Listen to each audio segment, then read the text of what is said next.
Merci de nous suivre partout à travers le monde sur votre chaîne préférée Prestige TV pour vous informer. Au sommaire de cette édition, Conseil local de développement à Thiès-Nord sur l'élaboration de diagnostic local de sécurité. Le sous-préfet appelle à la collaboration des populations. Et puis à Silman 2 et Keur Dago, les populations ne sont pas contentes. Elles accusent la SNHLM. Selon les habitants, la société a pris leur terrain. La page de l'actualité nationale avant celle de l'actualité internationale et la page des sports viendra boucler ce journal dans un court instant. Le développement.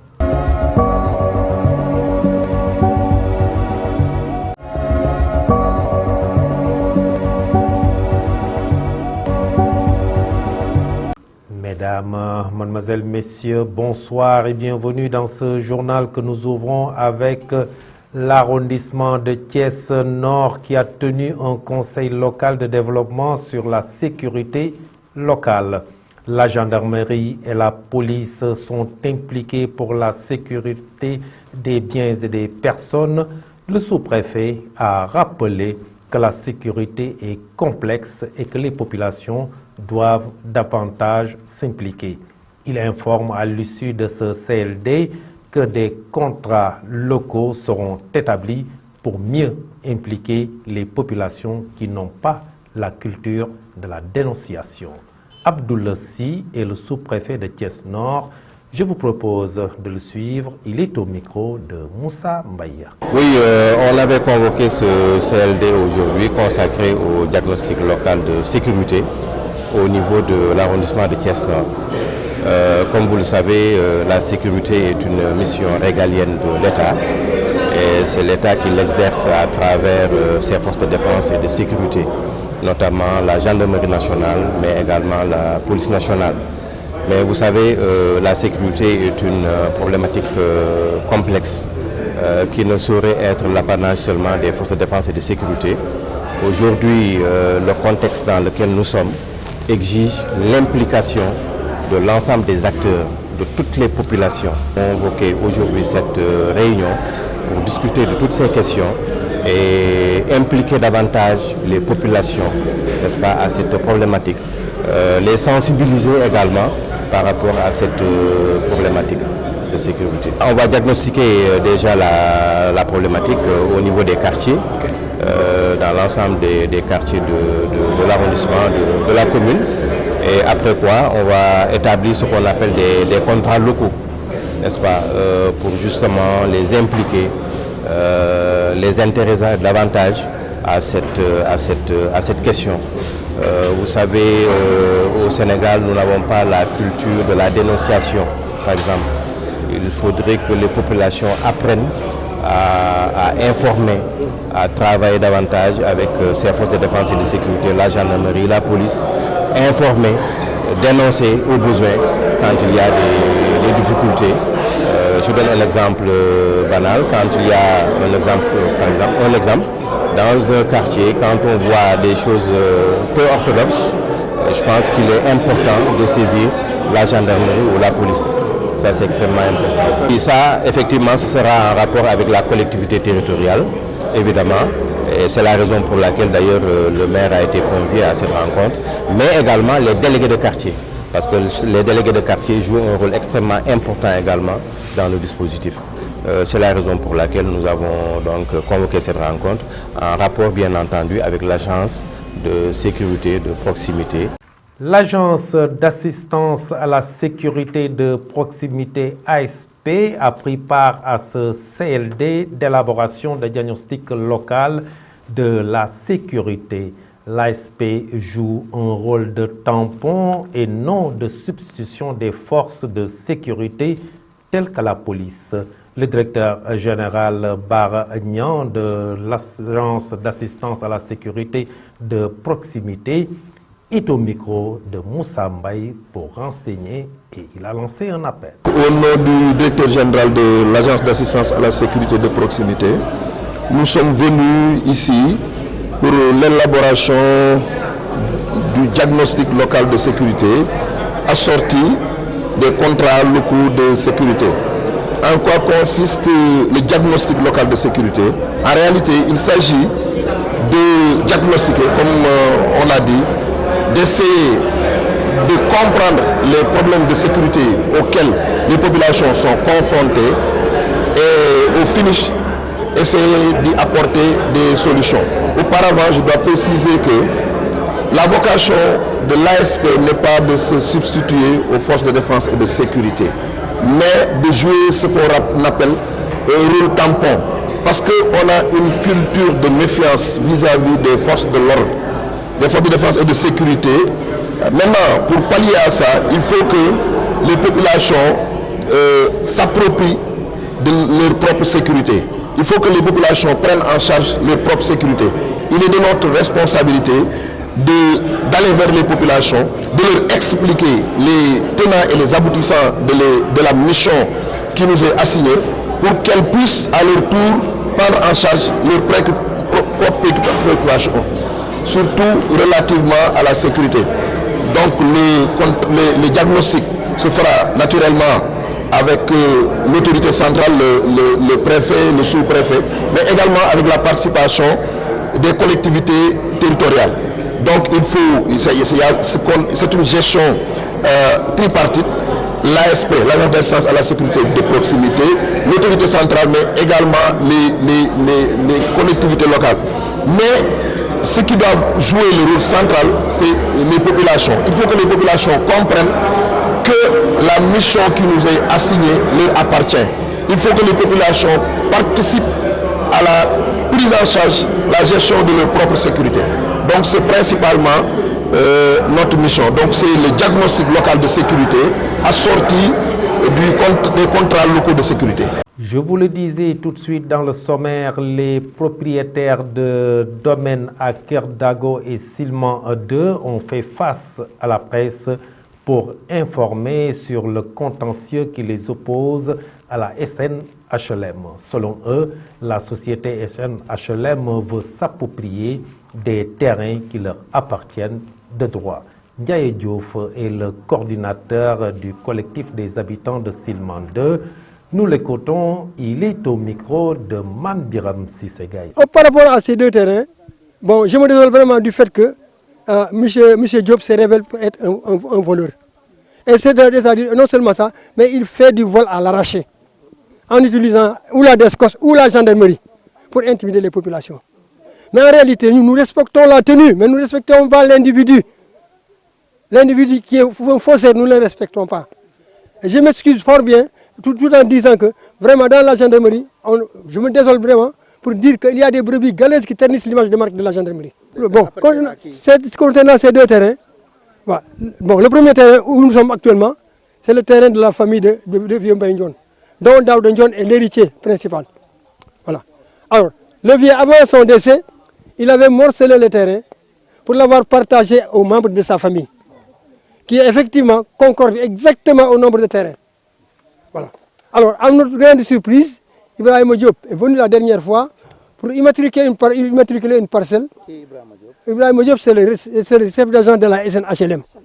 C'est un voleur, je vous dis. Alors, il est venu pour identifier une parcelle ici sur le site, alors pour prétendre dire que alors, cette parcelle appartient à la SNHLM. Mais en réalité, comme je l'ai toujours dit, la SNHLM n'a rien ici. Dans ce cas, il n'avait rien à décider dans le site. Voyez. Donc, bon, concernant le deuxième terrain, c'est le deuxième terrain de la famille Ndao. Ces gens disposent de leurs papiers en bonne et due forme, d'un jugement et tout. Alors comment peut-il arriver là-bas et dire que voilà, le terrain à la SNHLM, il était prêt à maintenant à saisir ce terrain pour le revendre encore. Mais il est là que pour vendre les parcelles à des particuliers au nom de la SNHLM. Thiès a abrité ce week-end la finale du championnat national de cyclisme. Des coureurs venus des différentes régions du pays ont pris part à ce rendez-vous sportif. Le départ a été donné à la place Mamadou Dia pour un parcours de 114 km. Une course âprement disputée, mais avec sportivité. La finale a regroupé différentes catégories, seniors, juniors, mais aussi les handicapés. Le Thiessois Saliou Ndour a enlevé la première place chez les seniors. À la fin de cette course marathon, le président de la Fédération sénégalaise de cyclisme, Pape Fatah Afay, s'est dit très satisfait de l'organisation de ces finales à Thiès. Ces propos sont recueillis par Khalifa Fall, Cheikh Fall. Nous venons juste de finir avec le championnat national, toutes catégories confondues. Et je suis très honoré quand même que la course se passe extrêmement bien. Et franchement, on est ravis et très, très contents quand même de par votre collaboration. Alors, c'est pour juste vous dire encore une fois qu'on a beaucoup de choses à faire. Les chantiers sont énormes. Quelqu'un qui a arrêté, je pense, durant 5 ans ou 7 ans, qui reprend et qui bat les jeunes, ça veut dire que le niveau est encore bas. Hein. Donc il faudrait que les jeunes travaillent, il faut que l'encadrement travaille, et là, surtout par une excellente discipline. Bon, ça, c'est une vieille histoire, hein, depuis janvier 2022. C'est une vieille histoire parce que maintenant, tous les 15 jours ou 3 semaines au maxi, on organise une course. Hein. Et pour vous dire encore et vous rafraîchir un peu la mémoire, parce que le cyclisme, c'est une discipline qui est très coûteuse. Organiser une compétition, ce n'est pas la mer à boire, c'est environ une bagatelle de 600 000, 700 000, la compétition la plus simple. Mais heureusement, on rend grâce à Dieu, il y a des gens qui ont pris des départs, les paracyclistes, à partir de kilomètre 50.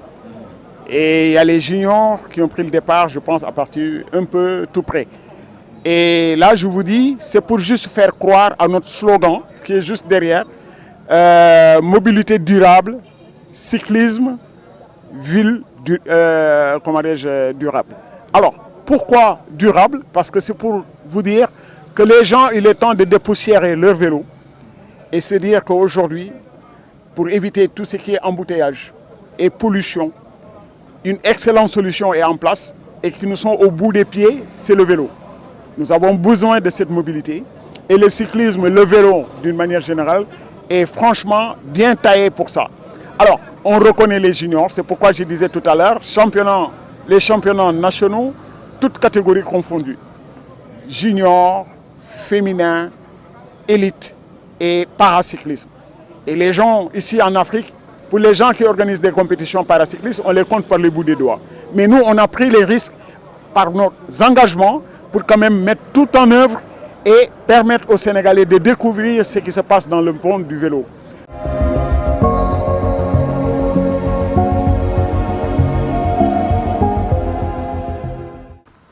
Dans la page de l'actualité nationale, la disparition de Didier Badji et de Fulbert Sambou, les familles dénoncent le silence des autorités et menacent. La page de l'actualité nationale porte la signature de Fatou Fall. Démarrons les actualités nationales à zone de captage.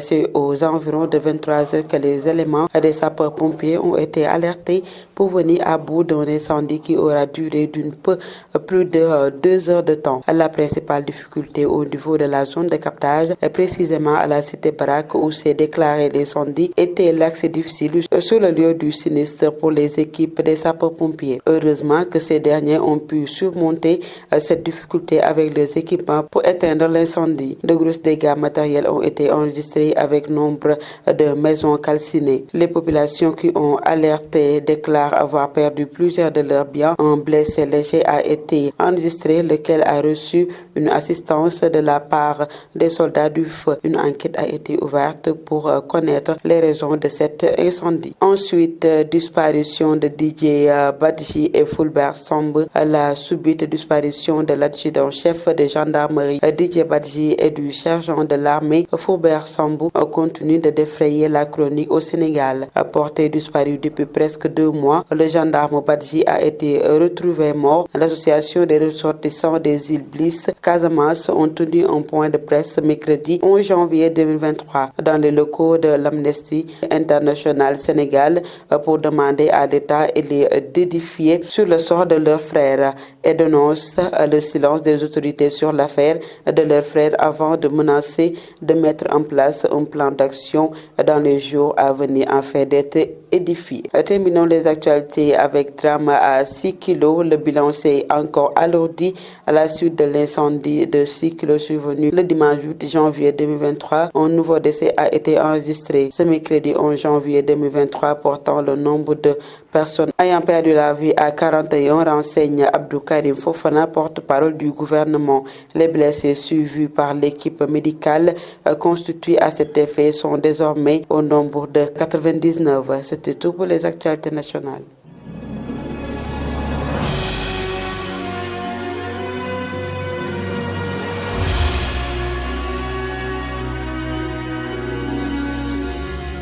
Et sur l'international, en visite au Burkina Faso, Sissoko Mbalo réaffirme le soutien de la CEDEAO. La page de l'actualité internationale, c'est un round-up signé Isaac Dabar. En visite au Burkina Faso, Sissoko Mbalo réaffirme le soutien de la CEDEAO. Le président en exercice de la CEDEAO a rencontré le président burkinabé de la transition, le capitaine Ibrahim Traoré, ce mercredi 11 janvier 2023. Au menu des échanges, la conduite de la transition, le soutien de la CEDEAO et le contrôle que pourraient jouer certains partenaires comme la France dans la lutte contre le terrorisme. Une visite qui intervient quelques heures après celle de la secrétaire d'État française au développement. En Éthiopie, les forces tigréennes ont commencé à rendre les armes lourdes. Les forces tigréennes ont commencé mardi 11 janvier à restituer leur armement lourd à la mission de l'Union africaine comme convenu par l'accord de paix signé à Petroya le 2 novembre. Mais cette mesure très médiatisée devrait théoriquement s'accompagner des engagements hors du Tigré des forces étrangères, si l'on en croit à la lettre du texte mettant fin aux hostilités. Enfin, au Bénin, le parti d'opposition, les démocrates, rejettent les résultats des législatives.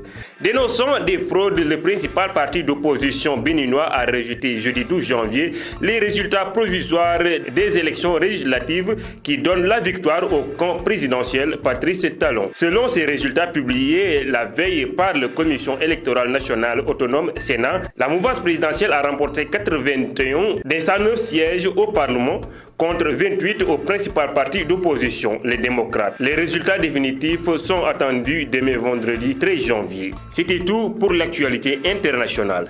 Et dans la page de l'actualité sportive, le championnat d'Afrique des Nations démarre demain vendredi en Algérie.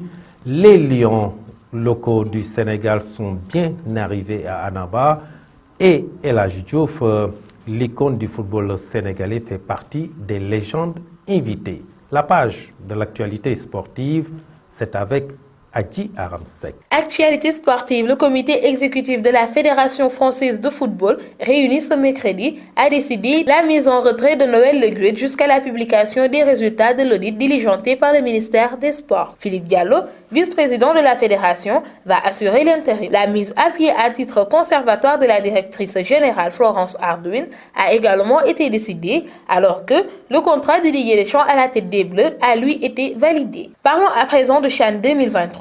Sur une publication partagée sur sa page Facebook, le comité local d'organisation du CHAN a informé de ses invitations aux légendes du football africain. Parmi eux, le double ballon d'or africain El Hadji Diouf, qui est d'ailleurs le seul Sénégalais sur la liste, rapporte le site algérien Jeunes Indépendants.